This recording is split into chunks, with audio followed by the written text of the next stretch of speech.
ကာရှာမာတွေကကျမတို့ကျေးဇူးရှင်ဖြစ်သူဒီကလေးမလေးကလည်းအလားကြောင်းခံပြီးကျမတို့ရဲ့ကျေးဇူးရှင်ပဲသူ့ကြောင့်မို့လို့ဒီနေ့ဒီချိန်ဒီကျမတို့ရဲ့ hair serum အောင်မြင်တာကျမအမြဲတမ်းတစ်လားတစ်ခါသွားတွေ့တယ်ကလေးကိုအာဒီလားဆိုကျမအခု20ကျော်မှတောင်လာတွေ့ပြတာရမ်ဇန်လလည်းကျမရိုဇာကြီးနဲ့လာတွေ့တာပဲနော်ဝါဖေကန်ကြီးအသေးအံပြေးတာ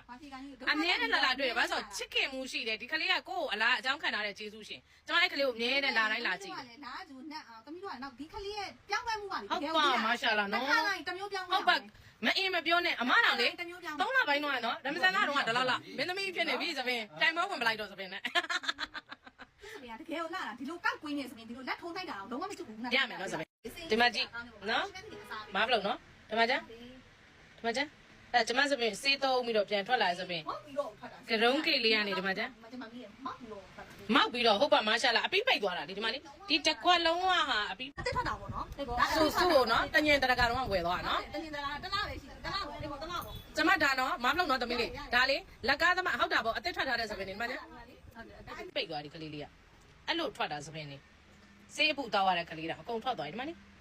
ပြန်ထွက်တဲ့သပင်နေမာရှာလာနော်ဝမ်းသာပါတယ်ညီမလေးရေတကယ်ကို